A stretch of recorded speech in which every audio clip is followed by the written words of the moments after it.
Oke, rekan-rekan, silakan kalian menyalakan kamera kalian selama kurang lebih 5 menit ya.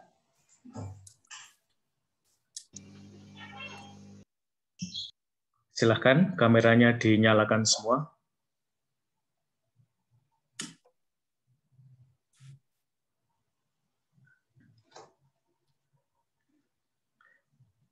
Hari ini adalah kelas terakhir kita secara Zoom. Setelah ini kalian mulai mengerjakan ujian akhir semester ya. Jadi mulai minggu depan kalian sudah mulai mengerjakan paper sehingga nanti ketika ujian kalian sudah selesai ya dengan mata kuliah ini.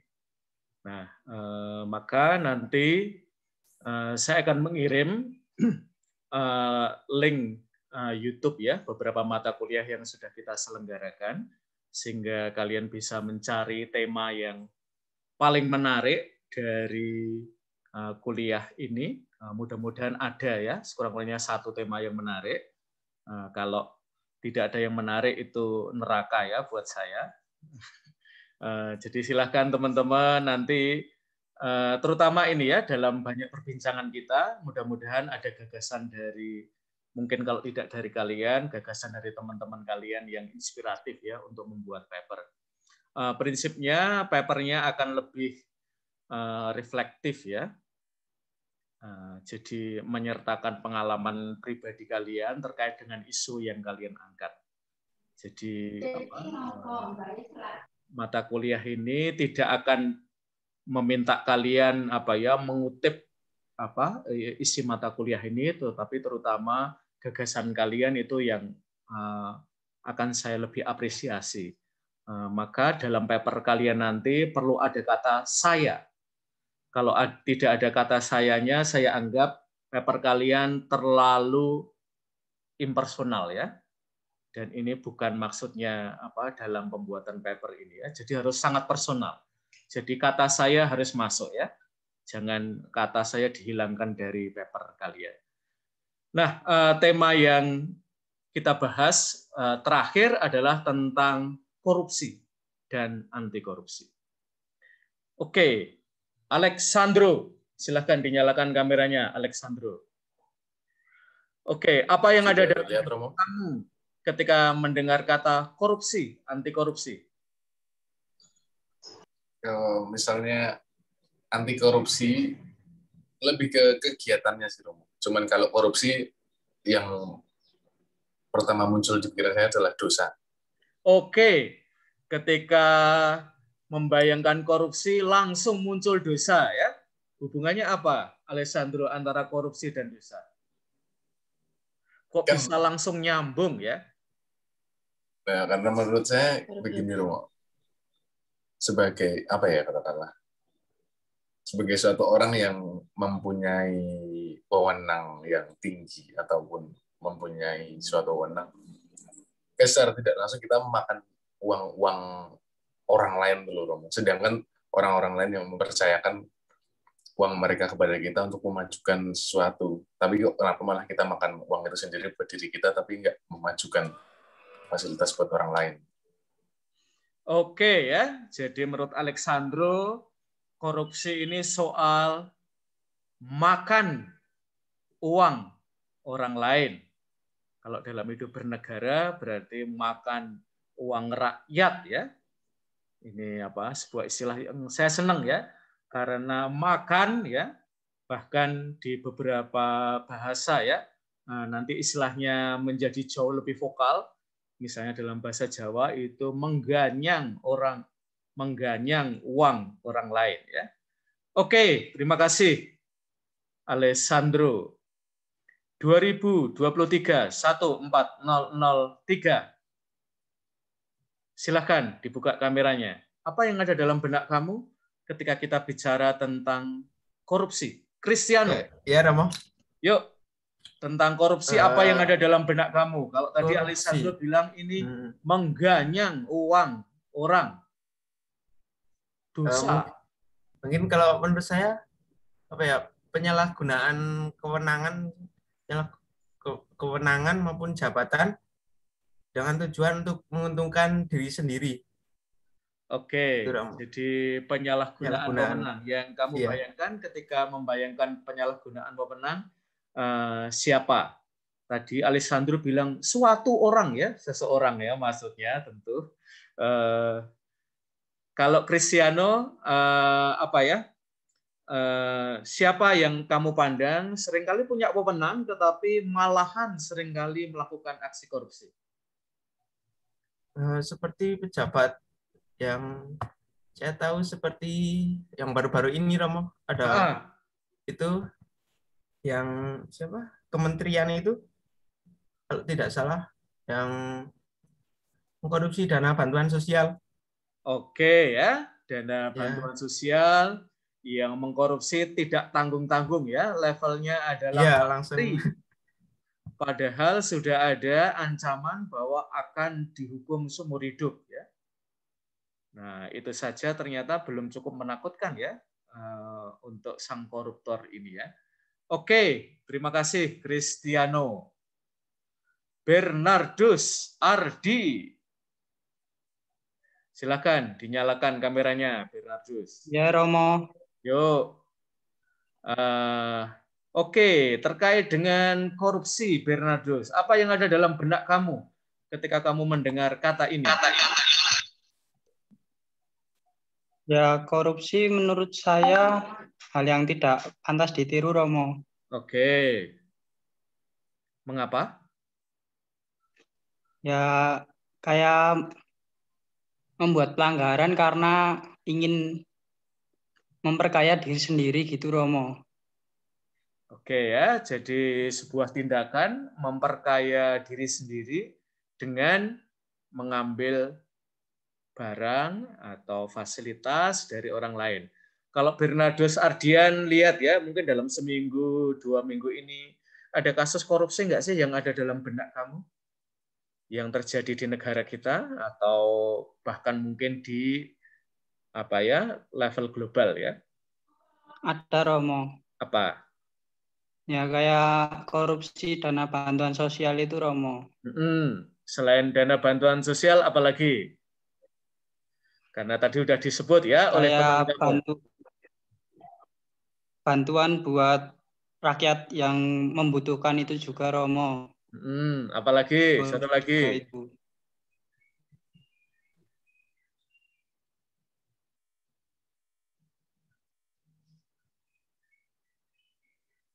Banyak, Romo. Apalagi ya, karena dana bansos lalu dana untuk orang miskin kurang lebih sama ya. Yang kira-kira semingguan terakhir ini, Bernardus.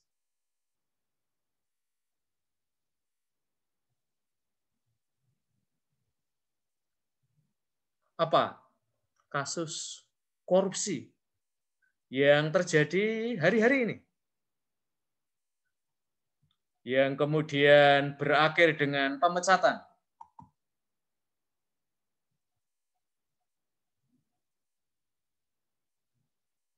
Gambarnya sudah saya taruh di layar, Bernardus. Oh, yang apa itu? Alat kesehatan itu, Romo. Gimana ceritanya, Bernardus, sejauh kamu sudah apa Silakan. Di korupsi itu, Romo, kayak pembeliannya itu dibanyakin, tapi yang didapat kualitasnya buruk. Itu terkait dengan apa sih?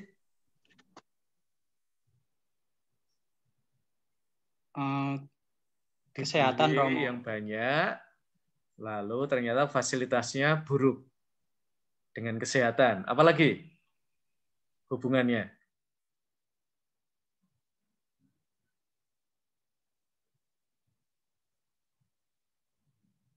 Oke, buat teman-teman yang barangkali agak kurang update dengan kasus yang terjadi terkait dengan tema kita pagi hari ini, mari kita lihat ya.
Oke, apa yang menarik? Advent.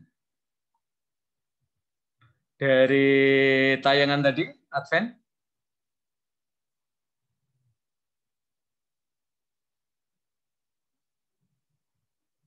Advent. Ya, Romo. Ya, apa yang menarik, Advent, dari tayangan terakhir tadi?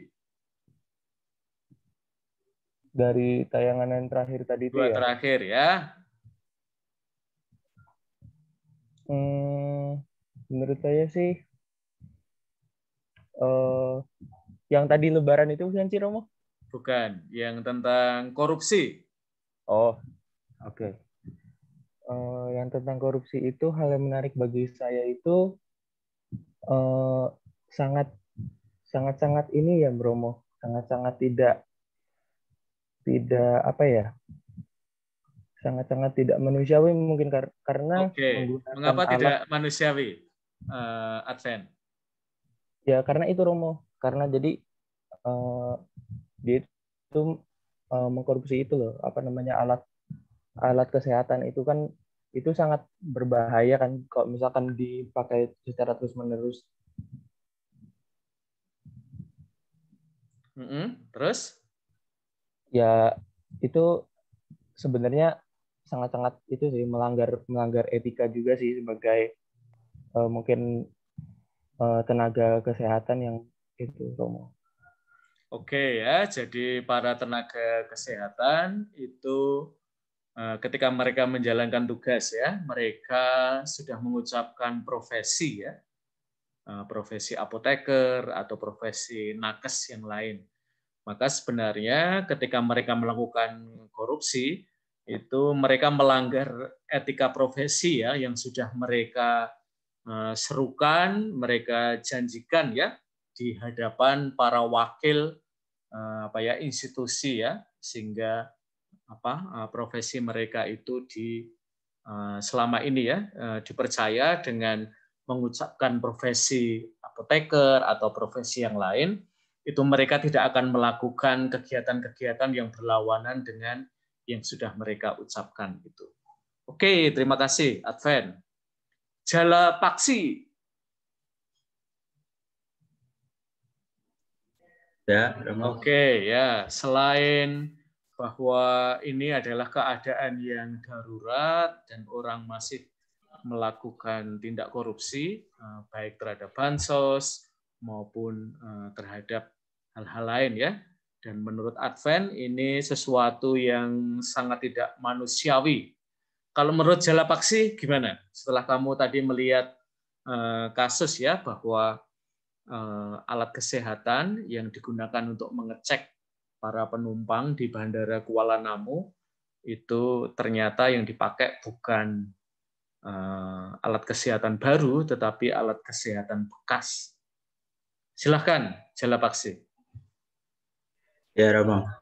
Menurut saya itu sama seperti Advent, tidak manusiawi karena yang harusnya untuk mengecek kesehatan malah bisa jadi orang itu malah sakit gara-gara alat itu. Seperti itu, Romo. Oke ya. Jadi mestinya menjamin kesehatan, tetapi ini malah meresikokan kesehatan. Kalau menurut Pak Paksi, pemecatan oleh Menteri BUMN terhadap para direksi Kimia Farma Diagnostika, menurut kamu berlebihan atau menurut kamu tepat? Gimana, Jala Paksi? Kalau menurut saya sudah tepat, Romo. Soalnya itu bisa menjadi, kalau yang lainnya mau coba-coba jadi takut gitu, Romo. Oke ya.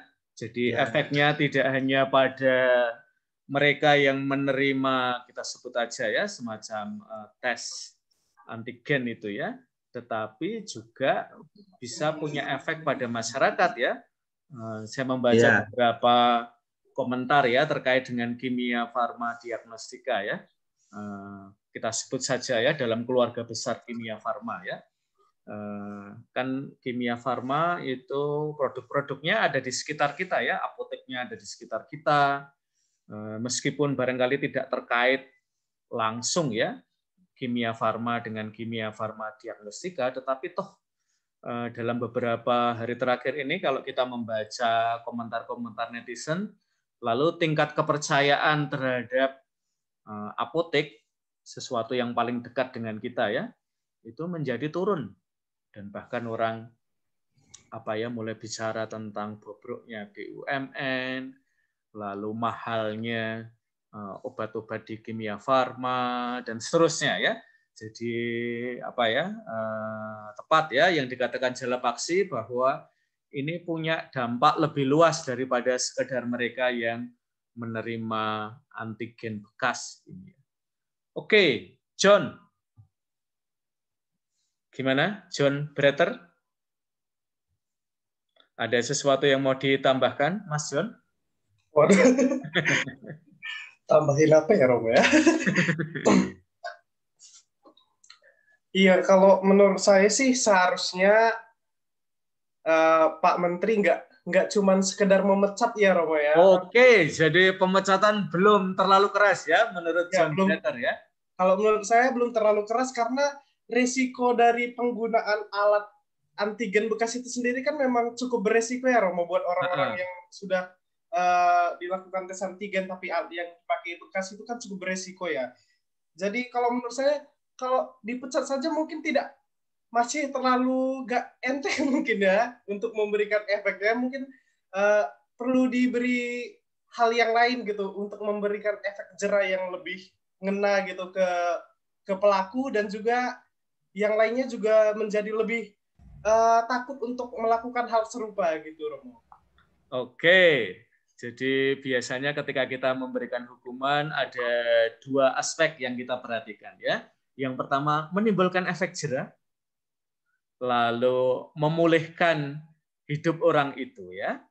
Jadi dia tidak akan dia akan memulai hidup baru, dan ini juga berlaku nanti kalau teman-teman mengalami menjadi narapidana misalnya ya. Entah narapidana korupsi atau narapidana yang lain ya. Jadi hidup orang itu mengalami kebaruan ya. Nah, Pak Menteri mengatakan dia sudah melakukan tindakan yang terukur ya. Jadi sekurang-kurangnya bahwa orang-orang ini tidak akan pernah bisa bekerja di lingkungan BUMN ya. Jadi carilah pekerjaan di luar BUMN ya, apalagi BUMN kesehatan ya. Nah, kalau John membayangkan hukuman yang lebih setimpal itu seperti apa? Gantung gitu atau seumur hidup atau gimana, John? Waduh, bayangin sih belum ada, Romo. Saya ingin melihat seberapa kejam kamu bisa gitu. Tapi kan memang saya kurang begitu update ya, Romo. Tapi setelah mendengar Romo tadi bilang yang Pak Menteri bilang apa, menurut saya mungkin itu udah cukup berat karena kan pelakunya diberitakan, disebarluaskan melalui TV, media sosial gitu, disebar siapa saja sih pelakunya, otomatis image mereka akan menjadi Romo, menjadi jelek. Otomatis ketika mereka akan mencari pekerjaan ke tempat lain akan lebih dipertimbangkan lagi karena wah kemarin dia ada kasus ini nih. Jadi lebih dipertimbangkan lagi, kemungkinan untuk mendapatkan pekerjaan di tempat lain itu akan menjadi lebih kecil. Oke ya. Jadi apalagi orang-orang ini levelnya direksi, jadi pasti punya nama. Dan ketika seseorang itu diberhentikan secara tidak hormat, secara persona non grata ya dalam istilah hukumnya, lalu orang-orang ini kemungkinan apalagi kalau kita membayangkan ya bekerja di BUMN barangkali menjadi impian ya bagi banyak orang, dan BUMN ini punya jangkauan yang sangat luas. Jadi kalau ditutup di BUMN kesehatan saja itu sebenarnya sudah sangat berdampak, apalagi kalau ini di seluruh BUMN ya. Jadi semakin sempit ya ruang bagi orang-orang itu, sehingga efek jerahnya saya kira akan lebih terasa ya. Oke, terima kasih John. Saya bersyukur kamu tidak mengusulkan hukuman mati atau hukuman yang lebih sadis dari itu ya. Oke, terima kasih ya. Sekarang Yosi Krusita. Ya, Romo. Ya, ada kameranya nggak Yosi? Oke, Yosi, saya pengen kamu memberikan komentar ya. Setan masuk lewat saku. Ini Paus Fransiskus ini guyon atau serius ya? Masa setan masuk lewat saku ya? Nah, kalau kamu sendiri ngefans sama Paus Fransiskus enggak sih, Yosi? Enggak, Romo. Oh, enggak. Wah, celakalah Yosi ya. Padahal di belakang kamu ada salibnya.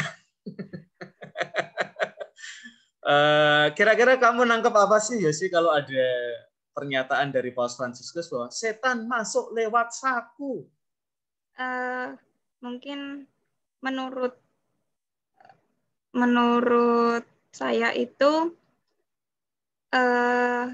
korupsi, Romo, lebih kepada korupsi. Setannya itu mungkin ditujukan lebih kepada uang yang masuk ke saku kita.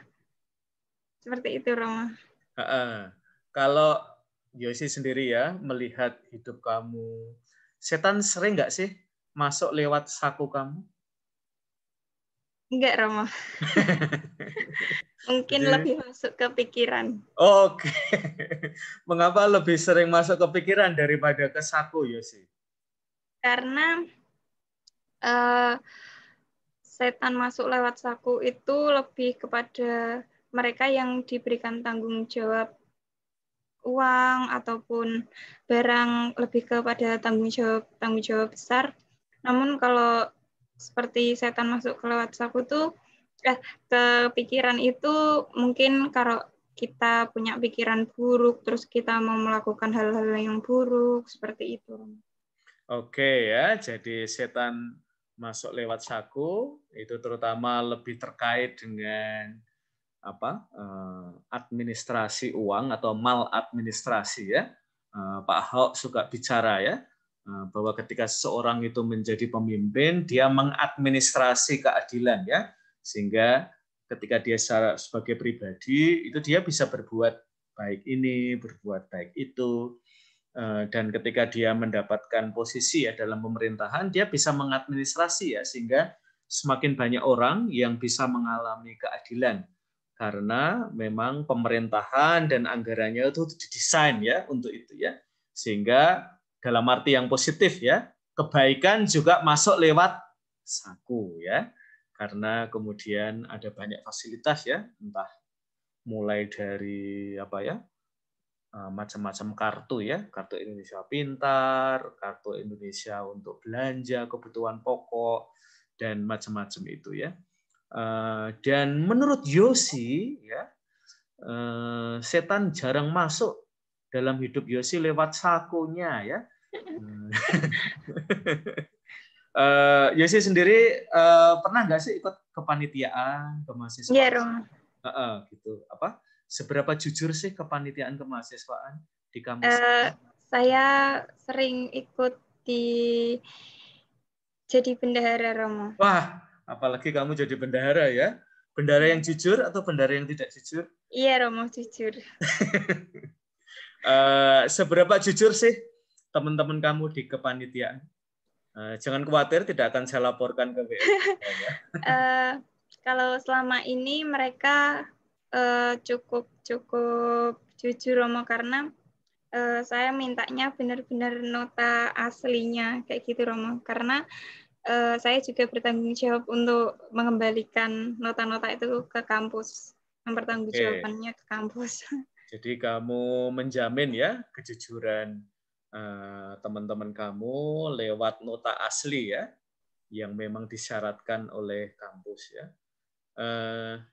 Kalau ini Yosi ya, secara keuangan kamu sendiri melihat lebih terjamin ya kejujuran teman-teman kamu ya. Nah, karena saya dulu pernah jadi wakil rektor 3 ya, kadang-kadang kepanitiaan itu korupsinya itu tidak uang ya, tetapi temannya dijadikan panitia ya. Ya, jadi kita apa ya, ketika jadi panitia itu kita meregenerasi ya, menyiapkan penerus saya ya. Dan itu kadang-kadang menyulitkan ya beberapa organisasi kemahasiswaan, kepanitiaan, terutama pada level universitas. Itu kalau kita nggak punya channel itu susah masuk dalam kepanitiaan. Dulu Yosi kok bisa diterima jadi bendahara itu kan posisi yang gede banget ya. Kamu sendiri merasa waktu kamu direkrut ya, kamu sendiri memang punya kurikulum vitae di bidang kegiatan dan juga jabatan-jabatan penting atau gimana ya sih waktu itu? Kalau dulu tuh jabat karena emang ketika SMA SMP tuh udah sering pegang uang Romo. Terus pas daftar keterima dan itu emang benar-benar nggak kenal siapapun dan baru gabung punya teman-teman pas di kepanitiaan itu. Jadi emang murni nggak dari teman channel temen gitu, Rama. Oke, kamu tidak di-endorse teman kamu juga ya? Enggak, Rama. Oke ya, jadi itu proses rekrutmen yang sangat normal ya. Tidak ada perlakuan khusus. Tapi kamu sendiri melihat ada model begitu nggak sih dalam kepanitiaan kemahasiswaan, terutama yang levelnya lebih gede ya? Kalau mungkin prodi malah mungkin susah ya nyari orang untuk masuk kepanitiaan ya. Kadang-kadang kita harus nyari-nyari teman, tapi kadang-kadang kalau level fakultas, level universitas itu kadang-kadang kamu melihat nggak sih bahwa ada semacam regenerasi begitu ya? Jadi saya akan ngambil adik kelas saya dari prodi saya ya untuk ikut. Jadi nanti bendaharanya dari prodi itu terus ya sepanjang ada kepanitiaan ya. Atau nanti CO-nya juga. Kamu sendiri melihat ada praktek kayak gitu sih? Mungkin pernah, Romo. Pernah. Itu kepanitiaan yang levelnya apa? Fakultas. Universitas. Oke ya. Jadi kadang-kadang kok kayaknya CO-nya dari prodi itu terus ya sepanjang zaman ya.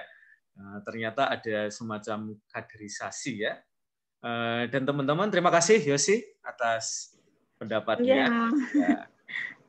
Teman-teman tadi kita sudah mendengarkan juga dari Yosi ya dan dari Najwa Shihab soal regenerasi ya, bahkan regenerasi itu kan biasanya kita hubungkan dengan kepemimpinan, hal-hal yang baik.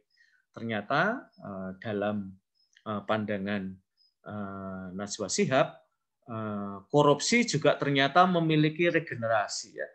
Jadi dia mengatakan bahwa sebegitu banyak para koruptor itu masuk penjara, sebegitu banyak pula koruptor baru lahir. Apakah memang dalam korupsi itu ada regenerasinya ya? Tadi Yosi sudah mengatakan dalam kepanitiaan kemahasiswaan itu kadang-kadang kalau levelnya fakultas, apalagi universitas kadang-kadang masih terasa sih ada semacam kaderisasi ya dalam arti yang positif dan mungkin juga nanti perkoncoan ya dalam arti yang negatif ya. Daniel, Diva. Oke. Apakah ada memang regenerasi koruptor atau regenerasi korupsi? Silakan. Kalau menurut saya ada. Kamu sendiri sekarang semester berapa sih? Baru semester 2. Oh, semester 2. Mungkin ya, kepanitiaan waktu SMA gitu ya. Ya. Kamu sendiri melihat itu baik, normal, atau sesuatu yang menurut kamu ya ini merusak sih kayak gitu? Silakan. Kalau mungkin kalau di Indonesia gimana ya? Kayak biasa-biasa aja gitu, tapi sebenarnya nggak baik. Kamu sendiri pernah meskipun kamu tidak punya kemampuan, pernah dimasukkan dalam kepanitiaan begitu oleh temanmu? nggak pernah sih, kalau masuk panitiaan itu paling inisiatif sendiri. Oke ya, jadi kamu tidak melalui jalur khusus ya? Ya. Oke, menurut kamu apa ya? Kalau menurut kamu dari macam-macam korupsi, menurut kamu korupsi yang paling tidak bisa ditolerir korupsi apa? Mungkin ya uang. Oke, mengapa korupsi uang? Kalau korupsi waktu ya anulah lebih bisa saya tolerir ya. Mungkin teman saya kalau diskusi kelompok itu selalu korupsi ya, karena datang terlambat. Kita sudah ngambil kesimpulan dia baru join ya. Mungkin itu korupsi waktu. Kalau menurut Daniel, mengapa korupsi uang menurut kamu sesuatu yang berat? Karena kalau megang uang banyak itu ya berat aja. Oke. Dulu pernah itu dari bendahara. Oke. Kamu pernah megang uang yang banyak gitu? Sehingga uang kalau banyak, sehingga sakumu penuh? Sehingga berat ya? Saya kalau megang uang orang lain itu berat aja. Oke ya, jadi megang orang lain itu ada tanggung jawab yang berat ya. Dan ini seringkali juga dialami dalam bahasa Muhammad Hatta ya, salah satu pendiri. Jadi Muhammad Hatta ini mengapa penting ya teman-teman? Karena dia seringkali menjadi ikon ya anti korupsi. Jadi Muhammad Hatta, bahkan ada Muhammad Hatta Award ya untuk kejujuran. Dan saya kira untuk konteks Indonesia ini seringkali sulit ya untuk cari pemenangnya, karena memang apalagi di Indonesia ya korupsi itu sangat menggurita, dan bahkan sejak zaman Hatta ya dia sudah melihat bahwa seringkali para menteri itu ditugaskan oleh partainya untuk cari uang ya dalam posisi-posisi yang seperti Yosi tadi sharingkan, posisi bendahara atau posisi di mana kementerian itu basah ya. Lalu pertanyaannya adalah bagaimana kita Universitas Sanata Dharma yang terlibat dalam formasi orang muda dapat melibatkan diri dalam gerakan kebangsaan anti korupsi. Kalau kalian nanti melihat, kita tidak punya ya mata kuliah khusus tentang pendidikan anti korupsi, tetapi anti korupsi itu disebar ya dalam macam-macam mata kuliah. Maka jangan bosan ya teman-teman kalau nanti kalian menemukan di teologi moral kok korupsi dibicarakan, nanti di mata kuliah agama juga dibicarakan, nanti kalau saya etika profesi juga dibicarakan, karena kita memang pengen menempatkan nilai anti korupsi ini sebagai nilai ya yang kita sebarkan dalam perkuliahan kita. Dan tentu salah satu yang membicarakan tentang tema korupsi adalah pendiri Sanata Dharma, yaitu Triyarkara ya. Oke, saya pengen dibantu Kidung Jagat. Silahkan dibaca yang di layar Kidung Jagat ya. Sesastra-sastranya ya. Karena nama kamu ini ada sastra-sastranya ya. Yuk. Ya Romo, baik. Yuk dibacakan. Baca. Oke. Ya. Korupsi merendahkan pribadi. Apakah pekerjaan seperti itu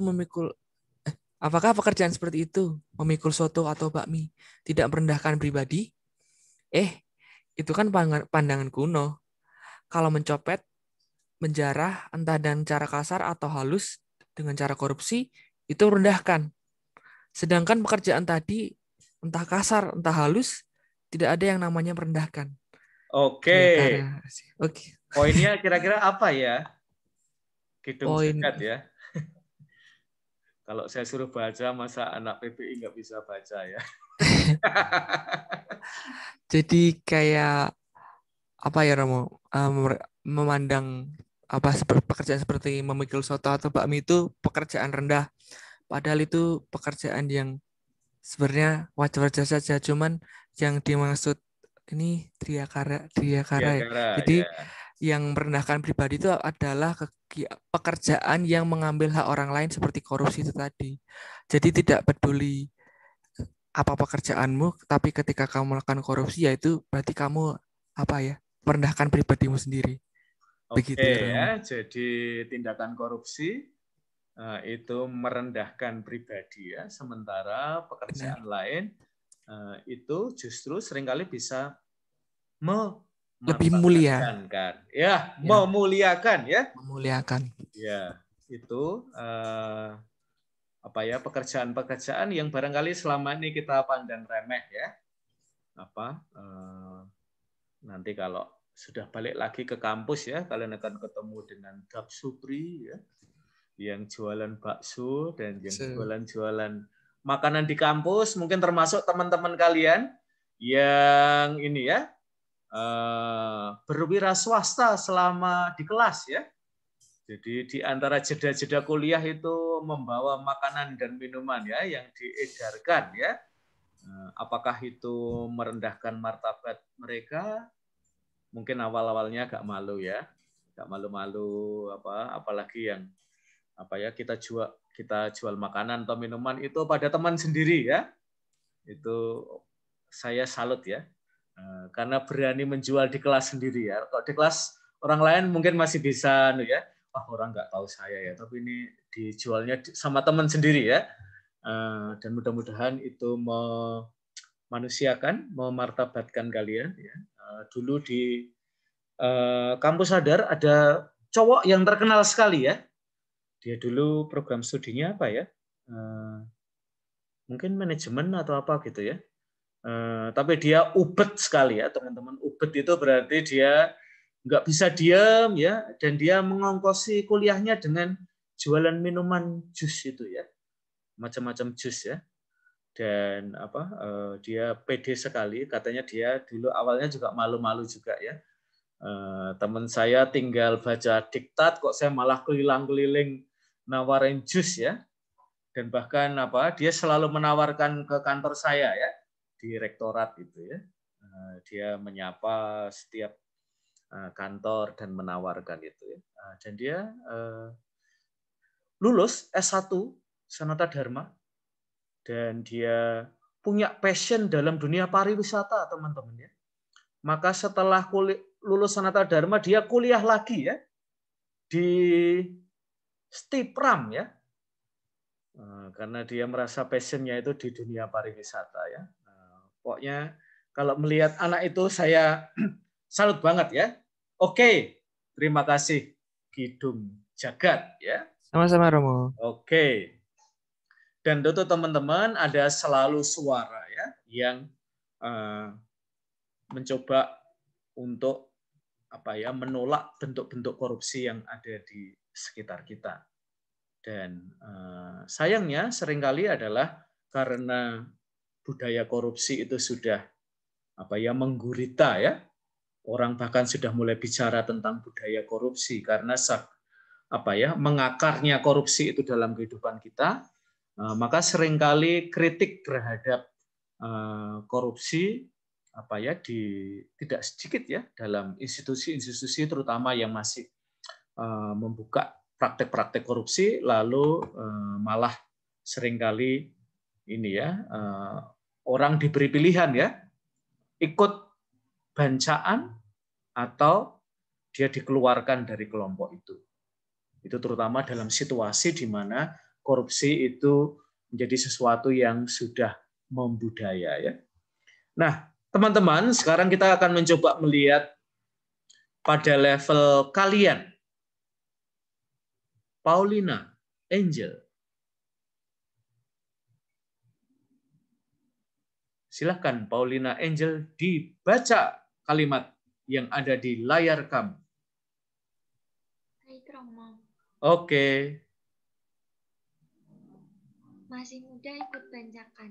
Oke, ya. Membocorkan program ujian memang salah besar. Makanya pantas dihukum sampai tak berdaya. Tapi yang salah bukan hanya dia saja. Pencuri itu salah.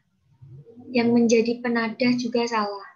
Yang berbuta nista itu bukan hanya yang tasnya berisi lembar-lembar ujian. Kemudian dijual dan laku keras. Yang berbuat nista juga kaum muda yang mendapat naskah tersebut. Masih muda-muda, seharusnya berani berwatak kesatria. Lah, kok malah mulai ikut korupsi? Lah, besok kalau jadi pegawai akan seperti apa? Apalagi kalau jadi pegawai tinggi di Kementerian PPK. Tentunya setiap tahun akan melakukan obral naskah ujian.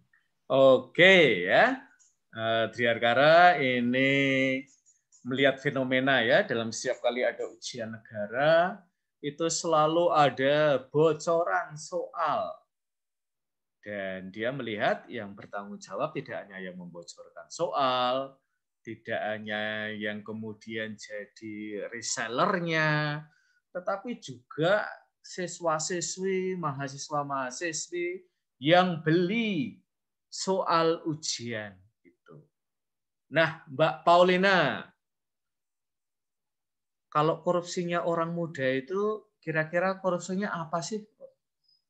Jangan-jangan Driarkara ini apa ya, asal omong aja tentang orang muda ya.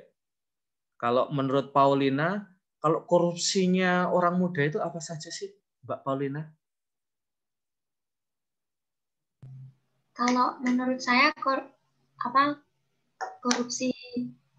anak muda yang sering dilakukan tuh kayak satu saja. Korupsi waktu mungkin, Romo. Korupsi waktu. Mengapa korupsi waktu, Mbak Paulina? Bentar. Misal penyakitnya orang muda, mahasiswa-mahasiswi, terutama anak Sanata Dharma, kira-kira apa sih terkait dengan waktu? Kadang tuh mereka. Mereka. Saya juga pernah. Saya juga. Kami. Iya. Atau kita. Yuk. Mau ngumpulin tugas gitu ya. Tapi Angel milih contohnya tuh di SMA gitu mungkin. Oke. Deadline-nya hari ini. Tapi tuh malah sering molor-molor gitu, Romo. Kayak nyari alasan gitu. Misal apa ya? Alasannya tuh yang nggak jelas gitu, kayak nyari-nyari. Padahal tuh harusnya bisa ngerjain. Tapi kita tuh malah main apakah sampai hari hanya itu kan harus ngumpulin, nanti alasannya kalau nggak ada waktu, padahal sebenarnya waktunya banyak, cuman malah digunain buat main gitu. Oke ya, Paulina Angel, kamu masuk prodi apa sih? Pendidikan ekonomi. Oh, pendidikan ekonomi. Ada istilah bahasa Inggrisnya loh, Paulina. Soal menunda-nunda pekerjaan itu. Kamu tahu nggak bahasa Inggrisnya apa? Apa ya, Romo? Apa ya? Mungkin baik kalau kita tanyakan pada yang bahasa Inggris ya. Iya. Iya, terima kasih Paulina Angel. Oke, saya tanya siapa ya yang bahasa Inggris ya? Ini banyak ya anak PPI di sini ya. Maria Lintang. Iya. Menunda-nunda pekerjaan tuh bahasa Inggrisnya apa sih? Mbak Lintang. Apa, Romo? Menunda-nunda gawean. Padahal bisa saya kerjakan sekarang. Itu bahasa Inggrisnya apa sih? Pokoknya terkenal banget di PBI. Setiap kali saya ke PBI, pasti kata itu yang diucapin duluan ya. Sebelum kata-kata yang lain. Procrastinating mungkin. Oh, procrastinating ya. Prokrastinasi ya. Wah, ternyata kamu tahu, berarti itu kata itu juga dekat ya sama kamu ya. Prokrastinasi itu kalau dalam bahasa Inggris artinya apa sih, Mbak Maria Lintang? Gimana, Mas? Agak kurang. Artinya procrastinating. Prokrastinasi itu artinya apa sih? Karena kata ini hits dan kekinian banget ya di PPI ya. Mungkin kayak lebih ke bermalas-malasan dan menunda-nunda apa yang sebenarnya harus dikerjakan sekarang, jadi kayak Oke ya, yang sebenarnya bisa saya kerjakan sekarang itu saya tunda-tunda ya. Kalau buat Maria Lintang sendiri, kata prokrastinasi ini dekat nggak sih dengan hidup kamu? Deket mau. Saya kan selalu kalau ngobrol dengan anak-anak PBI itu kayaknya hidupnya sibuk banget ya. Tapi kok malah prokrastinasi, Mbak Lintang? Kayak gimana ya, Mo? Ya tugasnya tuh kadang tuh sehari itu ada yang deadline-nya tuh 3 tugas, 2 tugas gitu loh, Mo. Tapi kayak awalnya saya tuh mikir, wah mau tak garap sekarang aja gitu. Tapi kok pas lihat drama Korea gitu langsung udahlah ntar malam aja gitu. Terus ntar malam mau garap ngantuk udah besok pagi aja gitu. Biasanya yang membuat kamu menunda-nunda selain drama Korea apa sih? Ini mau sinyal juga mau. Kadang wifi-nya mati gitu, jadi kalau mau japok gitu enggak mati sih, mau kayak lemot gitu loh mau. Kalau buat Lintang ini pengalaman yang lebih pribadi atau kamu sendiri melihat kayaknya teman-teman saya juga sama sih, sehingga mungkin kerja kelompok itu burdening banget ya, membebani banget karena semuanya prokrastinasi ya, sesuk wae garap ya, sudah sampai besok waduh sesuk wae yo, dan kemudian tiba-tiba deadline ya, dan LMS itu tidak mau tahu ya, pokoknya kalau telat ya nggak bisa dikirim ya. Kalau dulu kan email, Romo mohon maaf ya, karena kami tidak bisa kerja kelompok tepat waktu, maka ada keterangannya ya. Tapi di LMS tidak boleh ada keterangan apapun ya. Pokoknya udah selesai, tutup ya. Tidak boleh ada keterangan-keterangan. Nah, kalau teman-teman kamu merasa sih di kalangan, kita sebut aja ya, prodi PBI. Nah, tapi nanti kalau ada yang dengerin dari PBI bahaya ya. Tapi mungkin buat teman-teman kamu, prokrastinasi ini memang penyakit parah banget sih di kalangan kalian? Kalau kamu melihat ini ya, teman-teman sebaya kamu ya, sikap menunda-nunda, buang-buang waktu, mungkin ini korupsinya kalau mungkin kamu sekarang ya mungkin merugikan orang tua ya, nggak rampung-rampung kuliahnya gitu ya. Besok wae skripsinya digarap ya. Tapi mungkin nanti kalau kita sudah lulus, kita sudah kerja di institusi, apalagi kalau institusinya itu cara kerjanya lemot banget ya, tentu membuat tidak produktif, dan tentu mengurangi layanan dan seterusnya. Kalau Lintang sendiri ya melihat di antara orang-orang muda ya, sejauh kamu kenal, prokrastinasi ini parah banget atau menurut kamu masih nggak parah sih, Romo? Mungkin saya parah sih, tapi teman saya kayaknya enggak deh ya. Gimana, Lintang? Kalau kamu boleh menilai teman-teman kamu? Kalau gimana ya, Mo? Mungkin kalau ini ada sebagian yang menurut saya udah parah banget, tapi ada juga sebagian yang ya masih masih biasa gitu loh, Mo. Jadi tuh mungkin ada satu orang yang saya kenal gitu, yang dia tuh kayak menundanya itu tuh parah banget gitu loh, Mo. Terus kadang-kadang nggak lupa gitu. Jadi malah kasihan dianya ini jadi malah telat ngumpulinnya gitu loh, Mo.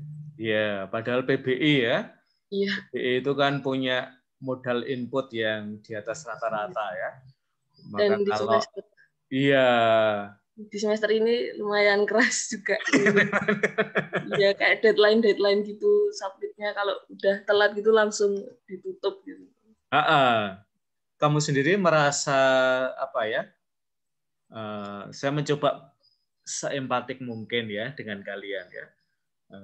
Maka untuk mata kuliah saya tidak terlalu banyak memberi kalian tugas ya, karena saya tahu ya tugas di kuliah lain udah banyak ya.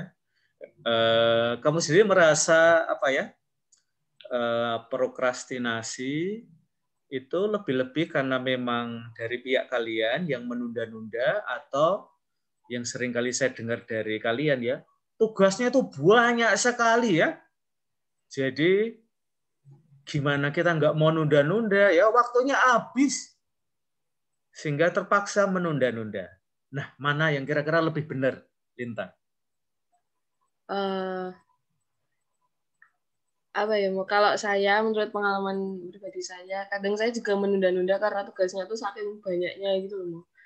Pengen yang ngerjain yang tugas A ini, tapi tugas A kok nggak selesai-selesai. Terus pengen cepat-cepat pindah yang B, tapi kok yang A belum selesai gitu loh. Terus nanti jadinya yang pas negara B itu jadi kayak tergesa-gesa ya. Iya, kesusu. Kalau menurut saya apa ya,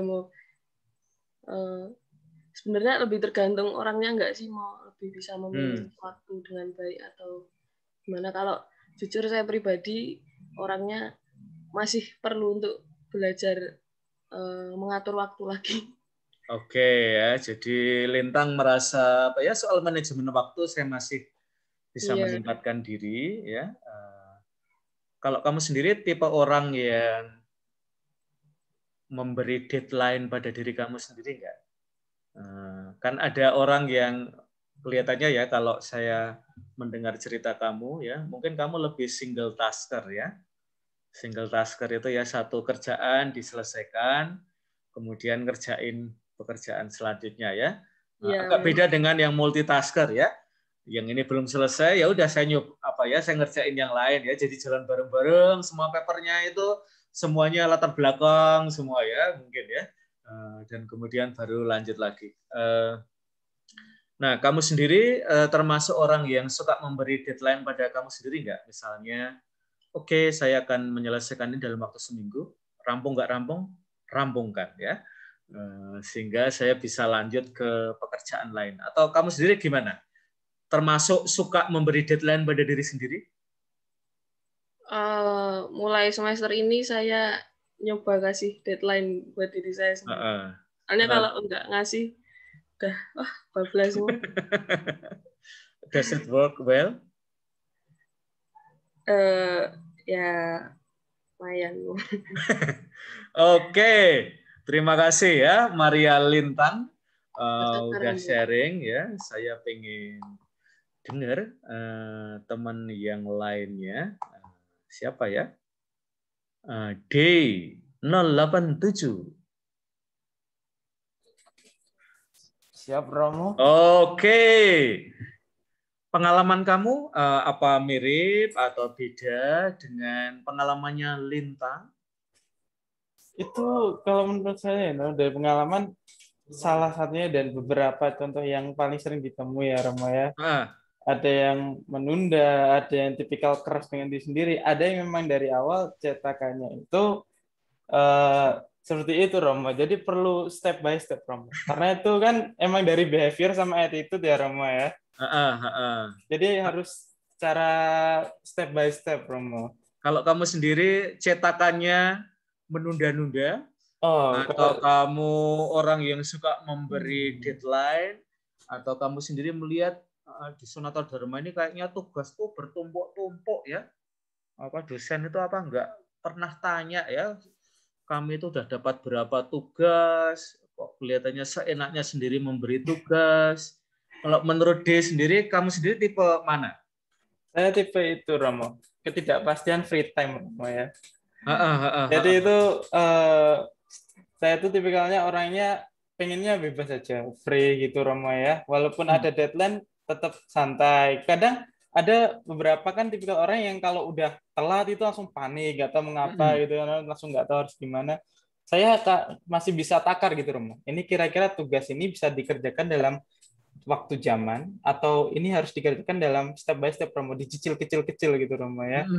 Kalau misal ini seperti kayak long text atau tugas yang jenisnya harus dikerjakan step by step dan cukup lama, mau nggak mau Romo ya, saya kan orangnya malas ya Romo ya, sama suka main game banget Romo ya, itu udah addicted banget sama obat stres juga Romo.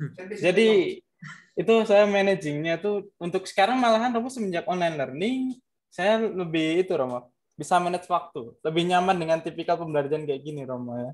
Deadline, online ya, karena jenis tugasnya nggak terlalu makan banyak waktu sama menggunakan software-software yang cukup dekat dengan saya Romo gitu, seperti editing kayak gitu, ketik. paper gitu Romo ya. Jadi lebih mudah untuk di-manage menurut saya Romo. Kalau kelas luring yang menurut D berat, kamu tadi menyinggung sedikit soal banyak menggunakan aplikasi software ya. Mungkin untuk sejauh ini Romo saya masih susahnya di statistik Romo ya.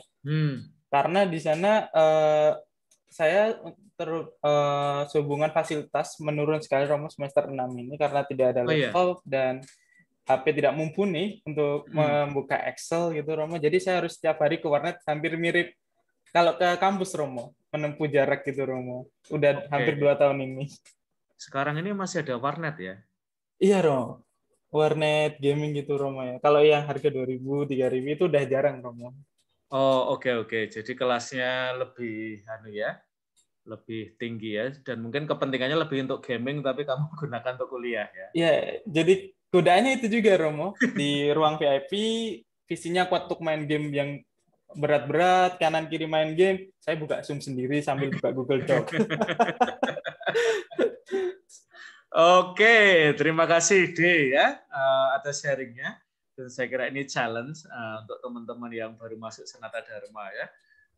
Gimana sih belajar pada era media sosial ini ya? Saya pernah melakukan sebuah survei kecil dengan teman-teman FST ya. Waktu itu saya mengajar etika profesi di sana, masih sekarang.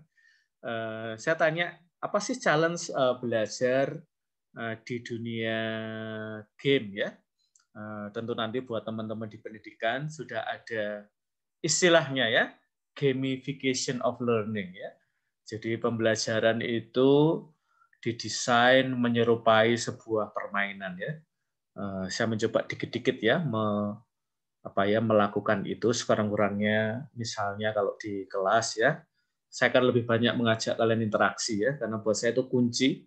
Hal-hal lain tuh buat saya lebih sekunder ya, kalian bisa baca sendiri materinya, tapi apalagi di kelas Zoom ya, buat saya interaksi itu nomor 1 ya. Saya seringkali merelakan ya materi-materi itu nggak selesai dan seterusnya, tapi yang penting saya membangun interaksi dengan kalian. Dan menarik ya sharing teman-teman FST itu ya, bagaimana mereka belajar. Sebagian jawabannya adalah saya belajar dengan mulai main dulu, Rom. Setelah itu belajar, setelah belajar main lagi. Dan ada cerita yang lebih sedih. Saya pengennya belajar, Romo. Tapi saya pengen main dulu, dan tiba-tiba sepanjang waktu saya main. Belajarnya nggak jadi ya. Nah, itu saya kira tantangan yang tadi juga sudah disingkap ya oleh D. Oke, rekan-rekan, meskipun seringkali ya ada undang-undang anti korupsi, tetapi seringkali dalam praktek ya undang-undang anti korupsi pun ya dalam konteks Indonesia sekarang ini ternyata belum melindungi ya praktek pencurian terutama terkait dengan keuangan ya. Bahkan ketika sudah ada KPK ada usaha untuk pelemahan ya, dan nanti kalian bisa ya misalnya mengambil kasus dari pelemahan KPK yang dalam beberapa waktu terjadi ya sebagai bagian dari refleksi kalian terkait dengan tema ini. Atau bisa juga kalian mulai dengan lagu ini. Salah satu grup yang menyuarakan tema korupsi.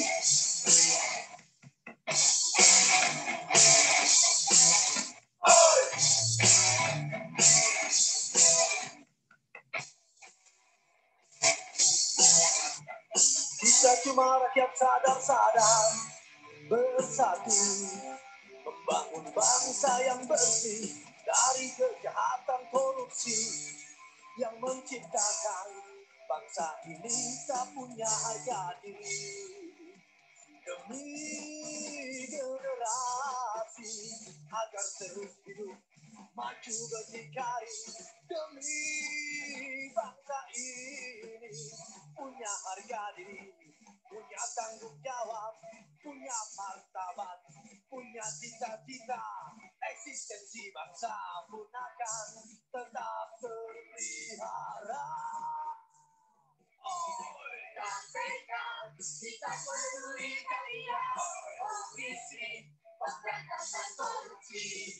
Ayo bekerja bersih-bersihkanlah bangsa ini. Sampaikan kita perangi korupsi. Sampaikan kita peduli kalian, komisi pemberantasan korupsi. Ayo bekerja bersih-bersihkanlah bangsa ini. Sampaikan kita perangi korupsi. Ayo.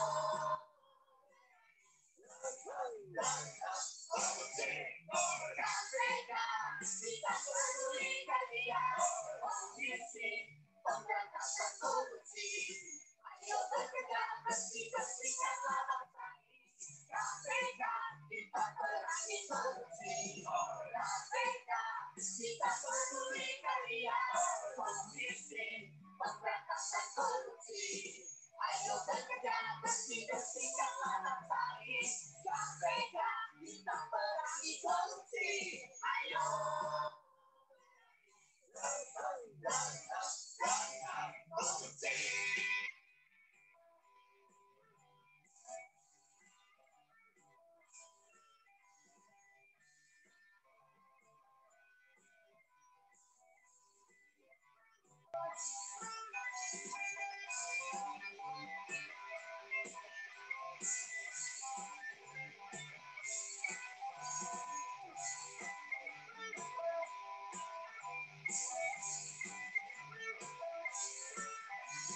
Bahaya laten korupsi telah membuat hidup rakyat sengsara.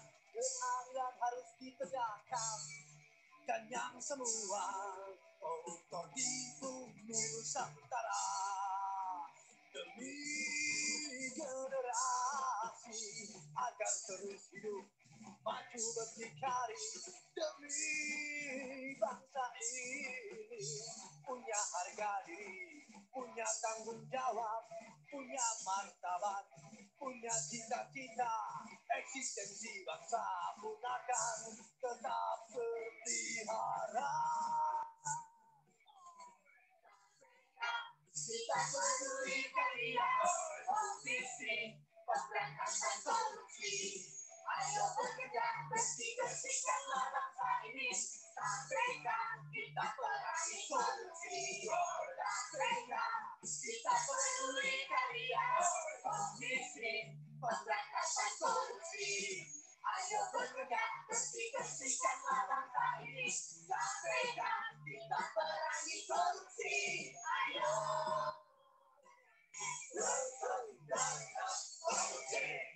KPK kita peduli kalian, komisi pemberantasan korupsi. Ayo bekerja bersih-bersihkanlah bangsa ini.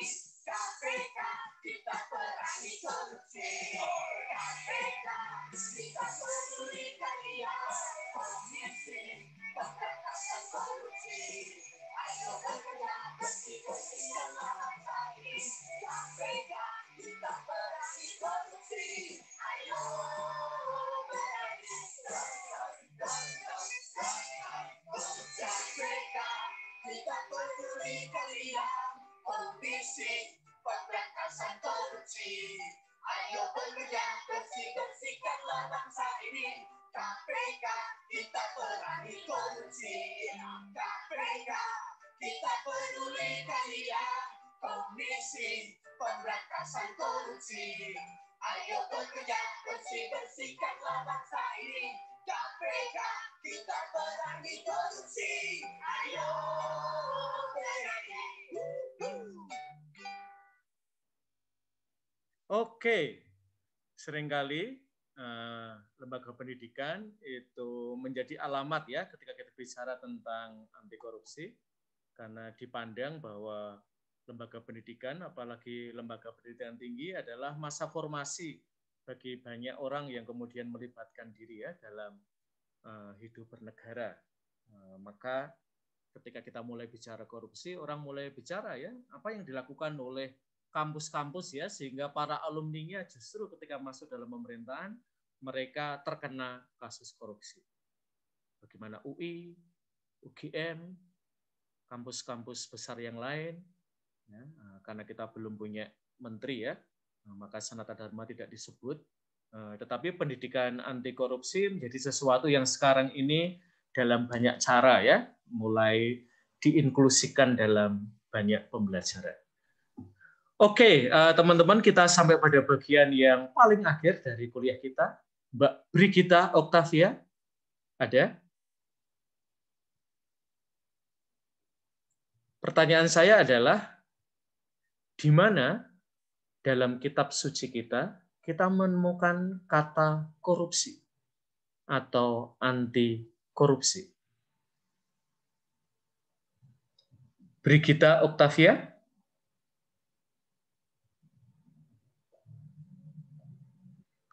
Oke, Brigita ada? Sambil menunggu Brigita, Christina Rahayu? Ya, Romo. Oke, Christina, dalam kitab suci ada nggak sih kata korupsi? Korupsi kayaknya kalau secara gamblang nggak ada. Oke, secara gamblang nggak ada. Kalau secara tidak gamblang, Mbak Christina? Ya, sama kayak yang dicontoh ini. Siapa itu? Yudas Iskariot. Mengapa dia disebut seorang koruptor, Mbak Christina? Karena dia menjual minyak narwastu itu dijual dengan harga 300 dinar, terus uangnya dia kan memberikan uangnya kepada orang miskin, tetapi dia itu malah mencuri gitu loh, Romo. Itu harusnya memberikan ya? kepada orang miskin, tapi malah dia curi. Oke ya. Jadi ketika ada seorang perempuan itu mengurapi kasih Yesus dengan minyak wangi yang sangat mahal, Yudas kita tahu ya, salah satu murid Yesus, lingkaran dekat Yesus pun bisa jatuh dalam tindak korupsi ya. Jadi yang dilakukan oleh Yudas adalah, ini kelihatan ya dalam pernyataannya ya, mengapa uang yang 300 dinar ini tidak kita uangkan saja dan tidak kita buang-buang dengan meminyaki kaki Yesus, tapi kita belikan makanan sehingga orang miskin itu bisa kenyang ya. Tapi itu hanya pernyataan ya, karena ternyata menurut perspektif Yohanes ya, Yudas adalah seorang pencuri. Ia sering mengambil uang yang disimpan dalam kas yang dipegangnya ya. Jadi dia adalah bendahara dari murid-murid Yesus yang lain ya. Dan ini menjadi salah satu tindakan dalam kitab suci yang berbicara tentang korupsi. Oke, terima kasih Christina. Brigita, apakah ada? Oke, Cecilia, Novita?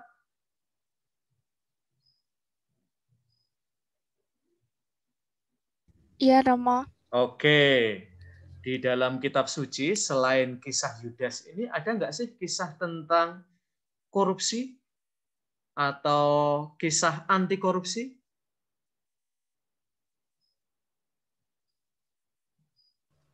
Kalau setahu saya yang pernah saya baca, Uh-uh. yang ini sudah disebutkan Romo. Yang mana itu? Tapi yang ini di share screen, tapi selebihnya saya belum tahu. Oke, tapi kalau tindakan yang anti korupsi? Saya belum tahu sih, Romo, belum sempat baca. Baru lihat yang ini, tapi sudah pernah lihat. Oke, kalau dalam ajaran gereja yang lain, ada nggak tentang larangan korupsi?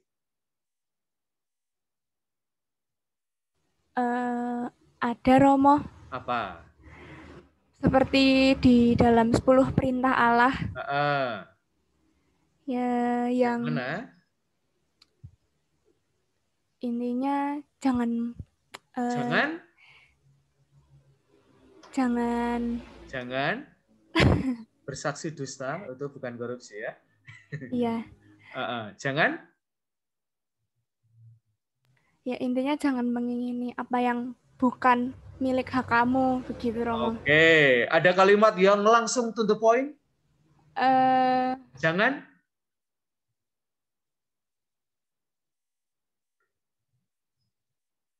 Jangan? Titik. Jangan mencuri ya, Sisilia ya. Nah, betul, jangan mengingini milik sesamamu ya. Dan nanti seperti pada slide ke-15 ya, kalian akan menemukan beragam bentuk tindakan anti korupsi ya yang bisa kita lakukan. Dan pada level kalian seperti tadi udah di-sharingkan adalah terutama untuk orang muda ya, jangan korupsi waktu. Waktu kalian di kampus 4 tahun, kalau bisa lebih kurang dari 4 tahun akan lebih istimewa ya, kalau kalian bisa melakukannya. Hadirlah bagi mereka yang hidup di tengah masyarakat yang dibebani kemiskinan dan korupsi, patah semangat, tergoda untuk menyerah, putus sekolah, dan hidup di jalanan. Jadi diharapkan gereja sendiri itu tidak korupsi. Dan kenyataannya dalam beberapa tahun terakhir ini, teman-teman, dalam gereja sendiri, praktek korupsi itu ada, karena kita punya perbankan ya, Bank Vatikan, itu setelah diaudit ternyata ada praktek korupsi. Dan sekarang ini gereja melakukan aksi bersih-bersih ya, seperti tadi kita lihat dalam lagunya dari Marginal ya, gereja sendiri untuk bisa kredibel omong tentang korupsi, dia harus anti korupsi ya. Dan mudah-mudahan terutama juga Paus Fransiskus menyatakan bahwa korupsi adalah dosa yang luar biasa, tidak sekedar dosa yang biasa ya. Dan Paus Fransiskus mengakui bahwa gereja kita itu tidak imun ya, tidak kebal dari korupsi keuangan. Dan yang penting, sebagaimana kita lihat tadi ya, pada tayangan yang pertama, Pak Erick Thohir melakukan tindakan yang terukur. Dalam bahasa Paus Fransiskus, mengambil langkah-langkah berani untuk mengatasi skandal ini. Dan tentu buat kalian sebagai akhir, agar dalam masa pembinaan, dan ini alasan mengapa mata kuliah kita menyertakan pembicaraan tentang korupsi. Oke, rekan-rekan, dengan demikian berakhir kuliah kita pada semester ini secara Zoom. Mulai minggu depan, kalian akan mulai nulis paper ya, dan jangan prokrastinasi ya, jangan nunda-nunda.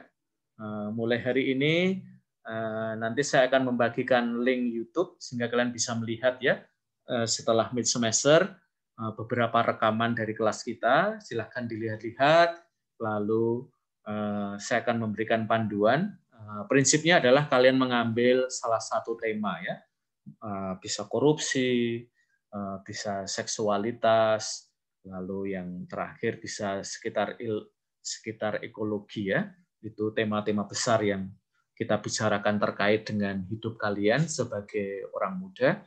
Ambillah salah satu tema yang menarik ya dari 3 kemungkinan tema itu. Lalu kalian bisa berangkat dari obrolan di kelas ini, bisa dari tokoh tertentu yang diangkat di kelas ini, atau yang kalian temukan, bisa juga dari film atau dari video klip yang kita tonton bareng. Nah, lalu kalian berefleksi lebih lanjut tentang itu, pengalaman kalian sendiri tentang itu, dan bagaimana mungkin teks kitab suci atau pemikiran orang tertentu yang menerangi kasus kalian. Kira-kira seperti itu ya, dan panjangnya kurang lebih sama dengan yang UTS kemarin ya. Pokoknya di sekitar 700 kata ya. Nanti bisa lebih sedikit ya kalau kalian memang membutuhkannya.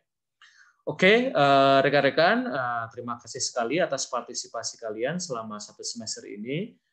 Minggu depan kita akan lebih mendengarkan kalian ya. Jadi kalian saya minta untuk memposting di grup ya. Kalian kira-kira mau nulis tema apa ya.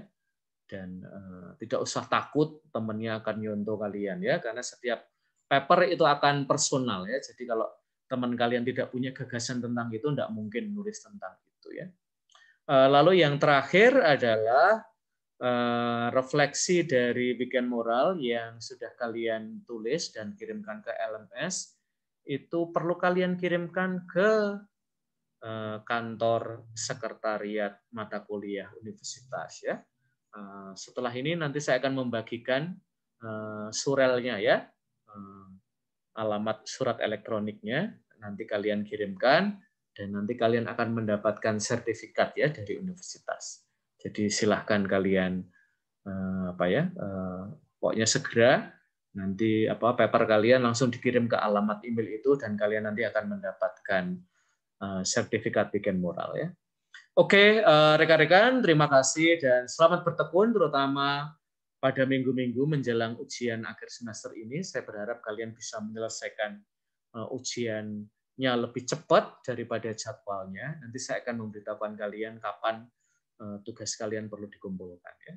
Tapi mulailah melihat beberapa video yang sudah kita rekam, lalu kalian menemukan tema tertentu yang menarik untuk paper akhir semester kalian. Oke, terima kasih semua dan sampai ketemu lagi.